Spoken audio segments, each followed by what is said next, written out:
In this next tutorial, I'm going to share with you 3 separate features of Virtual Office for iPad.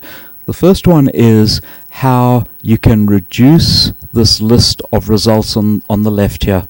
So if there's certain properties that you don't want, I'll show you how you can get rid of them. Number 2, I'm going to show you how you can actually save this list and even share it with Virtual Office for desktop. And the third thing I will show you is actually how to sort this list, perhaps sort it by price or by MLS number. Just put it in an order that may be easier for you to work with.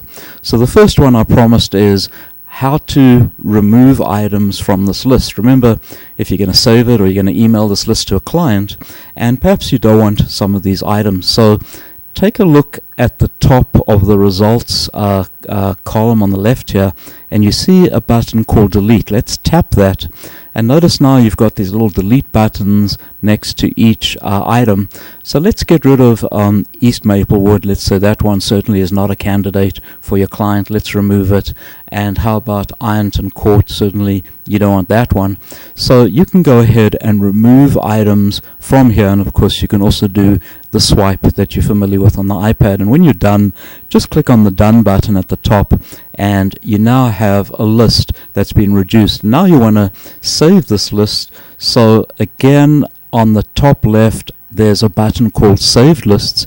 I'll tap on Saved Lists, and notice here there is already a saved list for Bob and Judy Beacon, but I want to add this new one, and I'm going to call it 80111 Best Properties. So I go ahead and I enter that and I save it. And just if anyone does not believe this works, I'll tap on Save Lists again, and notice we've got 80111 Best Properties. We've also got Bob and Judy Beacon. If I do want to recall any of these lists, you just tap on it, and notice it does a search and it finds my 80111 properties that are saved. And the last thing I'd like to share with you in this tutorial is how to sort this list here. And notice there's a button across the top here that says tap to sort the list below, and if I go ahead and tap on it, there's a whole bunch of different sort criteria, but let's sort perhaps from price low to high. So notice it goes from 400 and it goes up as I scroll.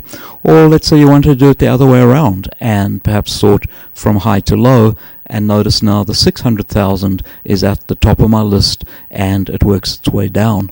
So that concludes this part of the tutorial. An important thing to remember, however, is when I save this list, it also saves it on Virtual Office for desktop. So if you have our desktop product as well, you can save this list while, let's say, you're out with a client, then go back to your office, fire up Virtual Office Desktop, and sure enough, these properties that you saved on your iPad are now available on your desktop computer, and you can use Virtual Office Desktop to print flyers, maybe do a CMA or whatever you usually do. And of course it goes the other way around as well. You can send properties from Virtual Office Desktop to your iPad. So if you're going out this afternoon and you've worked on Virtual Office Desktop, you found the properties that you're going to show your client, save your list in Virtual Office Desktop, and then take your iPad, hit the road, and sure enough, that same list of properties will be in this saved list section, and you have everything right there to share with your clients, all the information including driving directions. So that's a great feature, very popular, is that Virtual Office goes both ways with the iPad and Virtual Office Desktop for MLS. Thanks for paying attention, and please join us for the next section. Thank you.